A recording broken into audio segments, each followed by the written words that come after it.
ధీరజ్, సాగర్, చందు వాళ్ళు నీ కొడుకు ఎక్కడ ఉన్నాడో మర్యాదగా చెప్పరా! నీ కొడుకే నా చెల్లెల్ని తీసుకొని వెళ్ళిపోయాడు అని చెప్పేసైతే అక్కడ ఉన్న వాళ్ళ ముగ్గురు అన్నయ్యలు అయితే సేనాపతితో గొడవ పడుతూ ఉంటారు. ఇంతలో విశ్వక్ కారులో అక్కడికి వస్తూ ఉంటాడు. అది చూసి అక్కడ ఉన్న వాళ్ళందరూ అయితే ఒక్కసారిగా షాక్ అయిపోతూ ఉంటారు. ఇంతలో అక్కడ ఉన్న విశ్వక్ మాత్రం తన చేతికి మల్లె పువ్వులు పెట్టుకొని మరి అక్కడికి నడుచుకుంటూ వస్తూ ఉంటాడు. అది చూసి అక్కడ ఉన్న అమూల్య ముగ్గురు అన్నదమ్ములు మాత్రం "రేయ్! ఎక్కడికి రా! నా చెల్లిని తీసుకొని వెళ్ళిపోయావు. మర్యాదగా ఎక్కడ ఉందో చెప్పు మా చెల్లెలు" అని చెప్పేసైతే వాళ్ళ ముగ్గురు అడుగుతూ ఉంటారు. ఆ మాటలు విని అక్కడ ఉన్న విశ్వక్ మాత్రం ఏమీ మాట్లాడకుండా మౌనంగా చూస్తూ ఉండిపోతాడు. అది చూసి అక్కడ ఉన్న వాళ్ళ ముగ్గురు అన్నయ్యలు మాత్రం "రేయ్! మర్యాదగా చెప్తావా లేదా" అని చెప్పేసేస్తే విశ్వక్ కాలర్ పట్టుకొని మరీ గట్టిగా నిలదీస్తూ ఉంటారు. అది చూసి అక్కడ ఉన్న విశ్వక్ అయితే "ఆగండ్రా ఆగండి చెప్తాను. నిన్న రాత్రి మొత్తం మీ చెల్లి నాతోనే గడిపింది. ఆ విషయం మీకు తెలుసా" అని చెప్పేసైతే చాలా సిగ్గుపడుతూ చెప్తూ ఉంటాడు.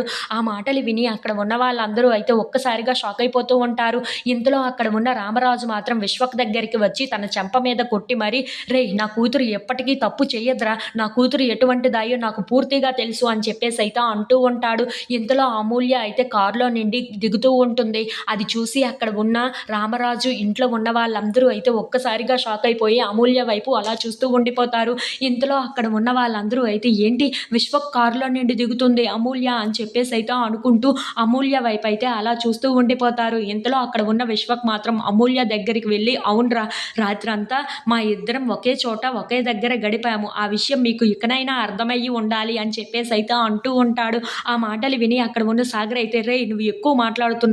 మా చెల్లి అటువంటిదాయి కాదు. ఎప్పుడూ అటువంటి తప్పు చెయ్యదు" అని చెప్పేసైతే అంటూ ఉంటాడు. ఆ మాటలు విని అక్కడ ఉన్న రామరాజు ఇంట్లో ఉన్న వాళ్ళందరూ అయితే విశ్వక్ మీద కలబడడానికి పైకి వస్తూ ఉంటారు. అది చూసి అక్కడ ఉన్న అమూల్య మాత్రం "ఆగండి, విశ్వక్ నా మెడలో తాళి కట్టాడు. విశ్వక్ నా భర్త ఇప్పుడు" అని చెప్పేసైతే అంటూ వాళ్ళందరినీ ఆపుతూ ఉంటుంది. ఆ మాటలు విని అక్కడ ఉన్న భద్రావతి, విశ్వక్, రామరాజు ఇంట్లో ఉన్న వాళ్ళందరూ అయితే ఒక్కసారిగా షాక్ అయిపోతూ ఉంటారు.